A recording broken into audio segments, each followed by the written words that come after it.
Dios me le bendiga, Dios le guarde en esta tarde preciosa.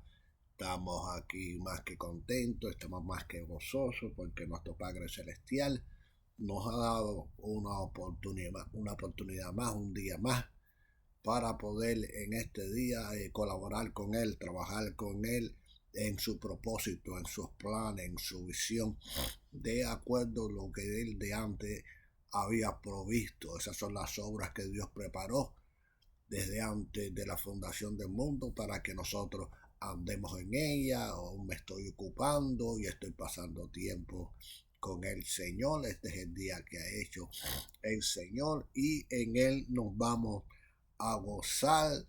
Esta mañana estuvimos trayendo un mensaje. Hoy vamos a darle continuación al estudio de Apocalipsis, las 7 cartas que se escribieron a las 7 iglesias que se encuentran en la actualidad en lo que se conoce como Turquía, Asia Menor, esa zona, Estambul, toda esa zona costera. Ahí esas iglesias en la actualidad son existentes, en la actualidad existen en esos mismos lugares. Estuvimos hablando desde el principio de estos estudios de que estas iglesias representan la iglesia de Jesucristo en general, desde su comienzo en el libro de los Hechos hasta la segunda venida de Cristo, no diría yo, hasta el rapto de la iglesia.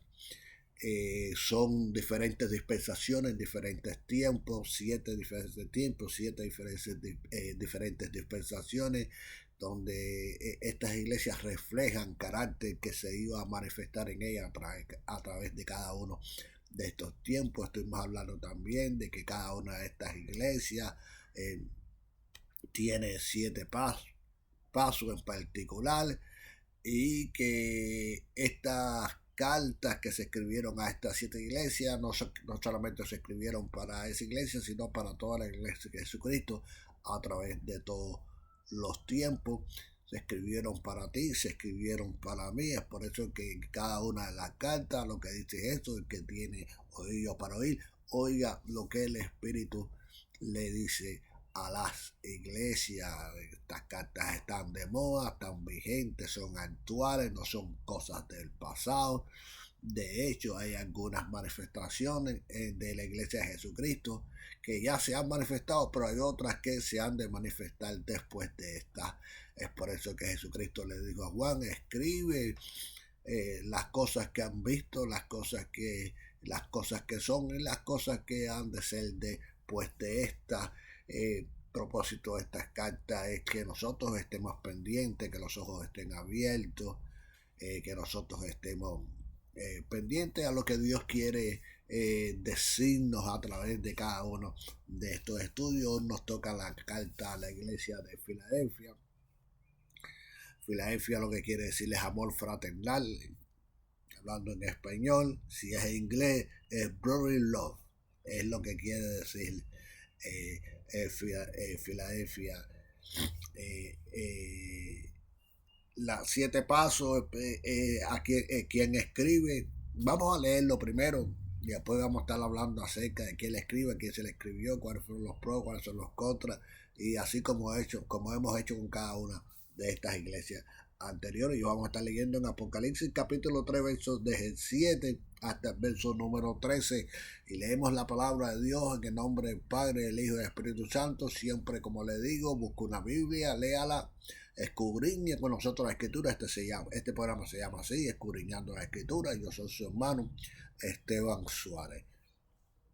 Y así dice la palabra de Dios: escribe al ángel de la iglesia en Filadelfia, esto dice el santo, alabado sea tu nombre, el verdadero, el que tiene las llaves de David, y el que abre y ninguno cierra, y cierra y ninguno abre. Yo conozco tus obras. He aquí que he puesto delante de ti una puerta abierta, la cual nadie puede cerrar, porque aunque tienes poca fuerza, has guardado mi palabra y no has negado mi nombre.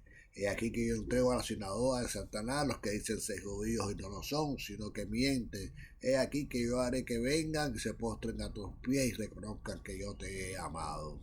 Por cuanto has guardado la palabra de mi paciencia, yo también te guardaré de la hora de prueba que ha de venir sobre el mundo entero para probar a los que moran sobre la tierra. He aquí que yo vengo pronto, retén lo que tiene, que ninguno tome tu corona. El que venciere yo le haré columna en el templo de mi Dios, y nunca más saldrá de ahí, y escribiré sobre él el nombre de mi Dios y el nombre de la ciudad de mi Dios, la nueva Jerusalén, la cual desciende del cielo de mi Dios, y mi nombre nuevo. El que tiene oído, oiga lo que el Espíritu dice a la iglesia. Que Dios haya bendición a esta su palabra. Y ya hemos visto ya que el que escribe, le dice a Juan de esa manera: escriba al ángel de la iglesia de Filadelfia. Esto dice el que escribe. ¿Quién es? El santo, el verdadero, el que tiene las llaves de David, el que abre y ninguno cierra, y cierra y ninguno abre. Nosotros sabemos bien que aquí se hace referencia a Jesucristo. Él es la raíz de David. Él viene del linaje de David según la carne. Así que escribe es Jesucristo por medio de Juan Zebedeo o Juan el apóstol. ¿A quién le escribe Jesús? Bueno, Jesús le está escribiendo a la iglesia de Filadelfia, iglesia que es una de estas 7 iglesias que se encontraba en Asia Menor. ¿Qué hay de malo en esta iglesia? No tiene absolutamente nada de malo. De hecho, este es el modelo de iglesia en las cuales yo y tú deberíamos estar asistiendo. Yo y tú deberíamos ser miembros de una iglesia que tenga estas características. Así que el Señor le dice a la iglesia: yo conozco tus obras. Nosotros somos la iglesia. Nos está diciendo a cada uno de nosotros: yo conozco tus obras. Recuérdense, ante de él estamos como desnudos delante de aquel al cual nosotros debemos de dar cuenta.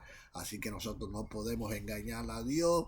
Al contrario, ante él estamos al descubierto. Es lo que quiere decir esa palabra que acabamos de citar en el día de hoy. ¿Por qué? Porque él es omnisciente. La omnisciencia de Dios es la que le permite a Dios conocer todas las cosas. Él lo sabe todo, Él lo conoce todo, a Él nada le toma por sorpresa.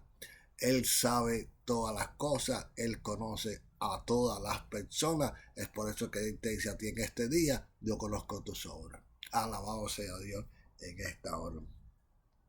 Dice: he aquí, he puesto delante de ti una puerta abierta, la cual nadie puede cerrar. ¿Por qué? Porque Él es el que tiene las llaves. Él es el que tiene la llave de David, el que cierra y ninguno abre, y el que abre y ninguno puede cerrarla. Así que esta iglesia es una iglesia que...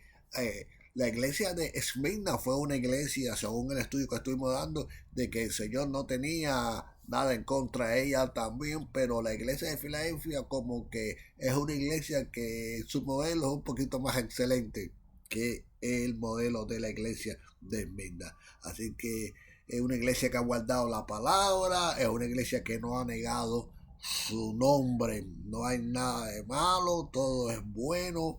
Es una iglesia que, aunque tiene poca fuerza, dice el Señor, ha guardado la palabra y no ha negado mi nombre.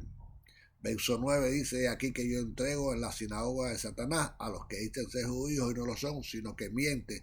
Y es aquí que yo haré que vengan y se postren ante tus pies. Esto lo hemos estado viendo en otras cartas anteriores, que dentro de la iglesia en este tiempo, dijimos que ya los tiempos de los apóstoles ya habían pasado. El único apóstol que quedaba en pie con vida era Juan Zebedeo. Ya los demás apóstoles habían pasado a morar con el Señor, y podemos ver que en el verso 9 se hace referencia de nuevo a gente que estaban dentro de la iglesia, que se decían ser judíos, pero mentían, no lo eran. Pablo habló de cosas de que, según Pedro testifica acerca de él, cosas que eran difíciles de entender. Dice que Pablo habló de cosas que eran difíciles de entender, las cuales los indoctos e inconstantes la tuercen para su propia perdición.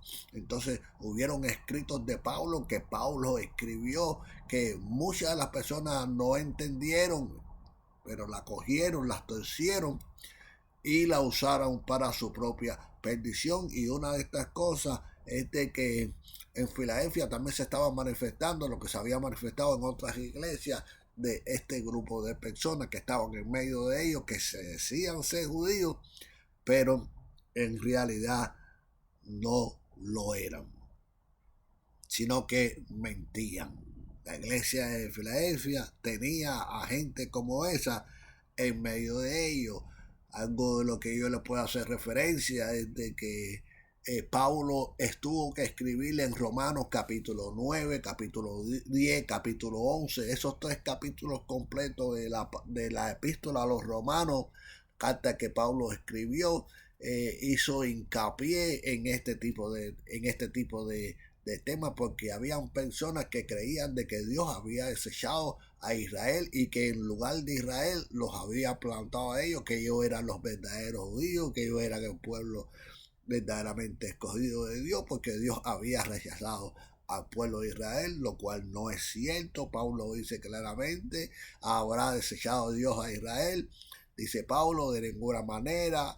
Más bien lo que le sucedió a Israel fue endurecimiento en parte antes que entrara la plenitud de los judíos, pero que después de que esas cosas acontezcan, dice que vendrá de Israel de Jacob el libertador, y quitará de Jacob la impiedad, y aquel día Dios no se acordará más de sus pecados. Todo Israel va a ser salva. Israel es el pueblo escogido por Dios, el pueblo de la promesa, es la descendencia de Abraham, de Isaac, de Jacob.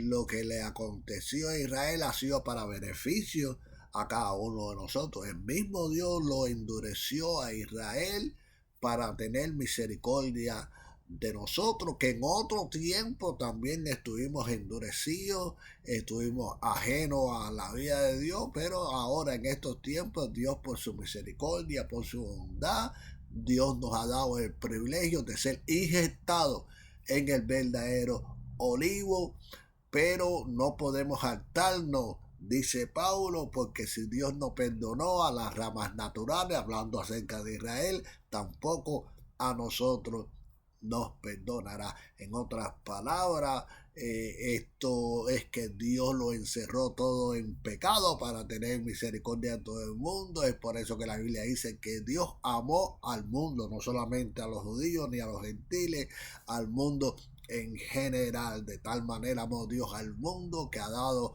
a su Hijo primogénito, para que todo el que en él crea, no importa de qué raza sea, tenga vida eterna. Y ese es el plan, ese es el propósito de Dios. Pero Israel, Dios no lo ha desechado, Dios no se ha olvidado de ellos. Los planes, los propósitos de Dios están en pie.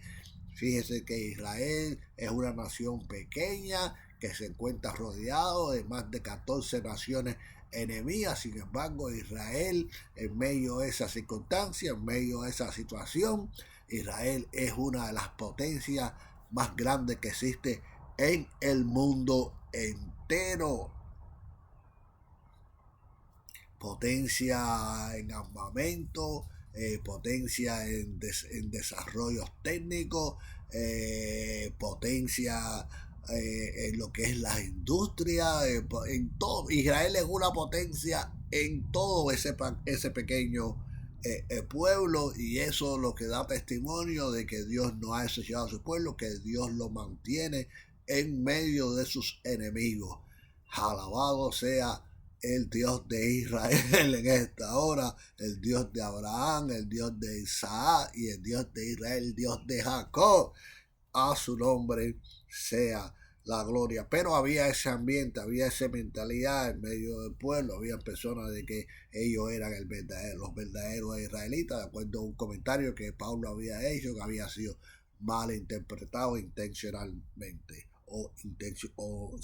intencionalmente, diría yo, de esa forma. Así que la iglesia de Filadelfia era una iglesia de que, aunque tenía poca fuerza, no tenía mucho empuje, un grupo pequeño parece, pero eran gente que habían guardado la palabra de Dios y no habían negado su nombre.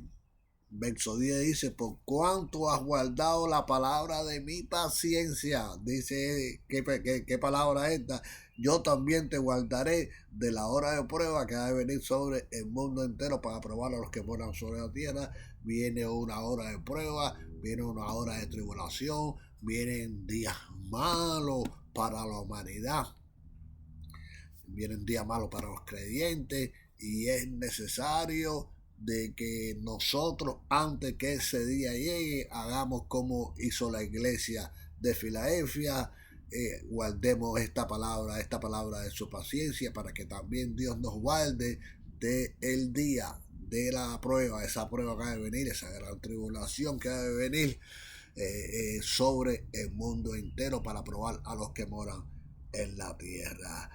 Verso 11 dice, he aquí que yo vengo pronto, retén lo que tienes para que ninguno tome tu corona. Eso es lo que el Señor nos dice a cada uno que tiene oído para oír, esa es la voz del Espíritu. Eso es lo que el Señor Jesucristo nos dice a nosotros en este tiempo actual, en este tiempo presente. Retén lo que tiene. Estamos viviendo en tiempos de apostasía, a gente que están, mucha gente están, dice, apartándose de la fe por escuchar otras voces, doctrinas de demonios, y se han desviado de la palabra de Dios, se han desviado del verdadero consejo de Dios, de lo que Dios ha enseñado en su palabra, y están oyendo, ya tú sabes, a fábulas y a cuentos y a cuánta cosa más hay regada por ahí, y en hechos que han apartado el oído de la verdad, y por ende han apostatado de lo que creímos en el principio, de esa fe genuina.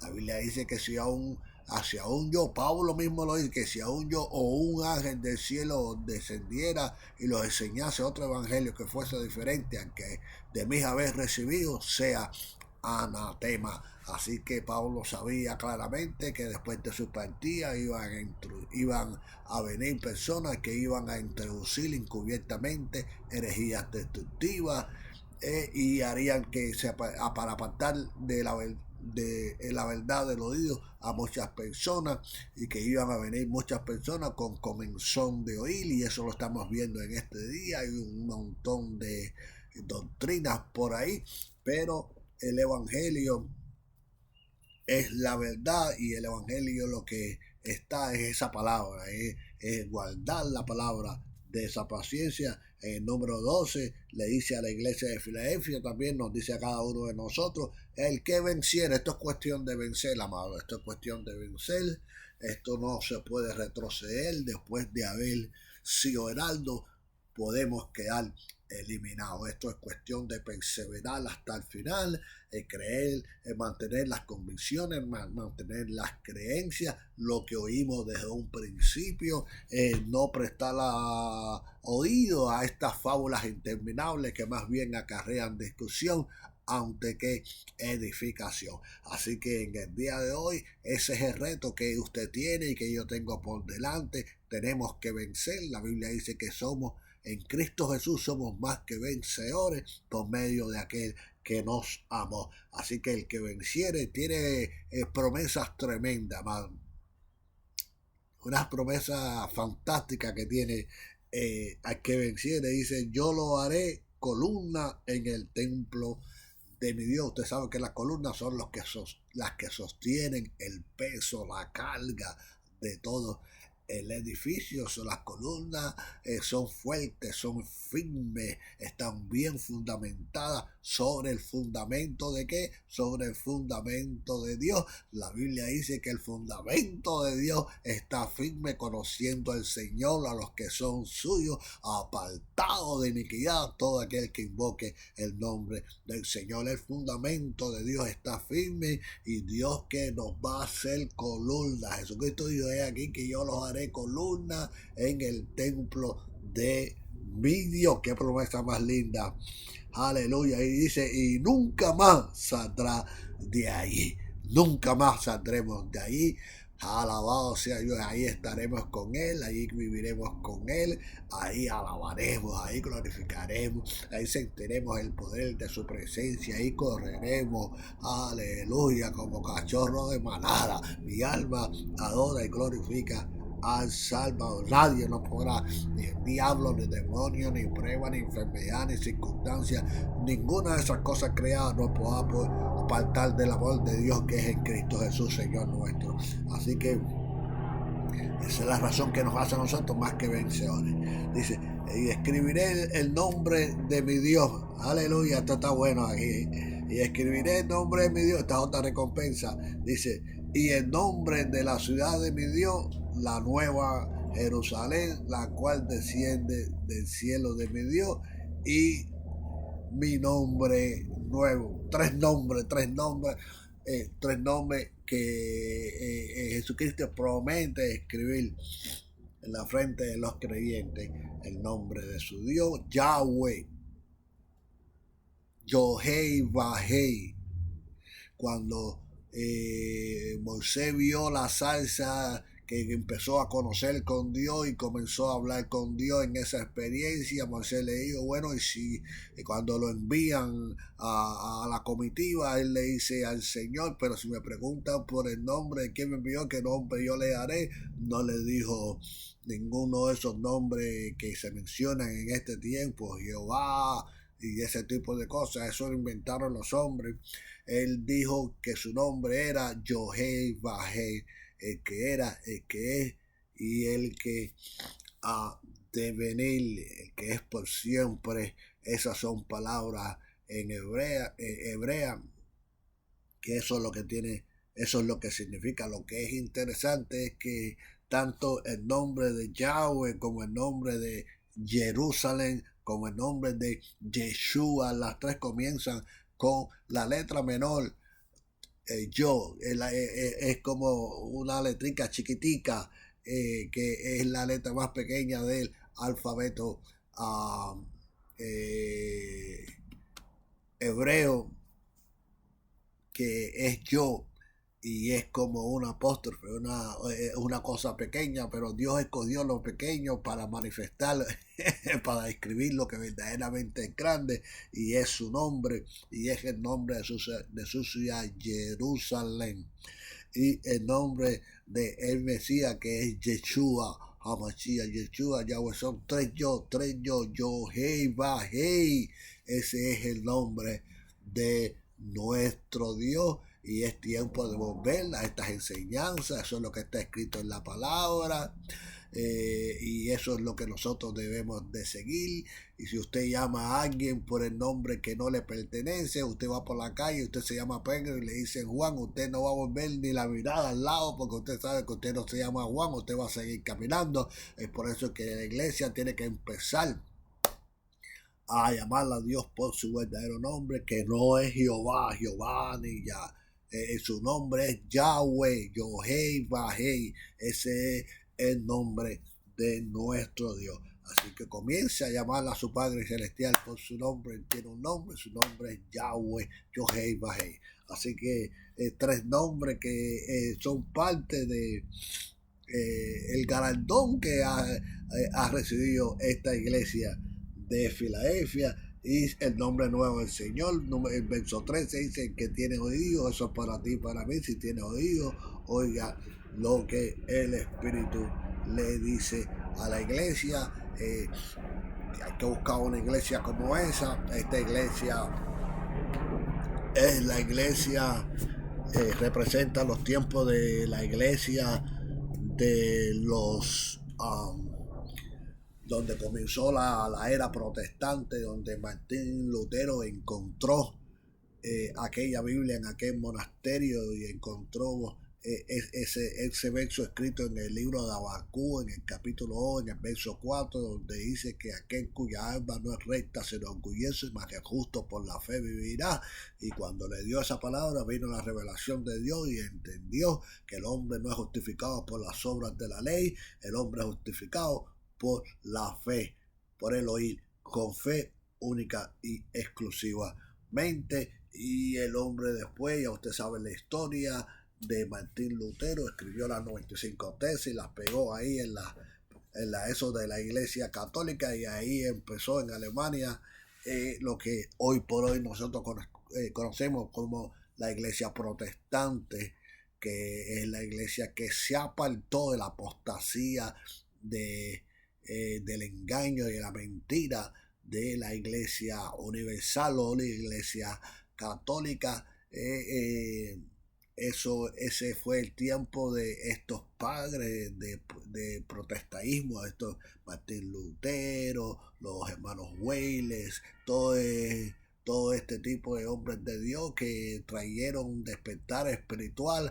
alrededor del mundo de aquel entonces, y hasta el día de hoy la obra que ellos comenzaron a hacer todavía permanece, sigue creciendo, la iglesia protestante sigue creciendo, sigue llegando a diferentes lugares, cada día hay más gente que huye del catolicismo, de la iglesia católica. La gente ya está reconociendo que verdaderamente la verdad está en la palabra de Dios, la verdad la enseña la iglesia protestante, y ahí es donde usted debe estar, en esa iglesia. Este tiempo de Filadelfia representa ese tiempo de amor fraternal, del amor fraternal, representa esa era, esa dispensación de el comienzo de la era protestante. Así que estaremos pronto a terminar esta serie de estudios con la iglesia que prosigue, que es la iglesia de la Odisea. No se pierda este estudio, porque eso es los tiempos. Esta iglesia representa los tiempos que hoy por hoy tú y yo estamos viviendo en la actualidad. La iglesia apóstata, la iglesia que se aparta de la verdad, la iglesia que el Señor toca a la puerta. Usted no se puede perder este estudio. Dios, en la iglesia donde Dios no está dentro de ella, alabado sea el Señor, porque le dice la palabra que aquí yo toco a la puerta, el que abre yo entraré y cenaré, que quiere decir que está afuera tocando la puerta de los corazones de muchas personas que todavía aman a Dios, que se encuentran viviendo en iglesias que han adoptado este comportamiento apóstata. Así que el día de hoy este ha sido el estudio de la iglesia de Filadelfia. Es la iglesia que el Señor viene a buscar, una iglesia como esa, una iglesia sin mancha, sin arruga, ni ninguna cosa semejante. Así que este ha sido su hermano Esteban Suárez. Esta ha sido su programación Escudriñando las Escrituras, y nos vemos mañana. Hoy traímos un estudio, traímos un mensaje en la mañana y traemos el estudio de la iglesia de Filadelfia por la tarde. Mañana, después que salga de mi culto, o antes que vaya para mi culto, estaremos hablando acerca del estudio de la iglesia de la Odisea. No se lo pierda por nada. Así que si no se ha suscrito, suscríbase para que le lleguen los mensajes a tiempo, y esta enseñanza que yo sé que van a ser de bendición a su vida. Así que no se olvide, Cristo le ama.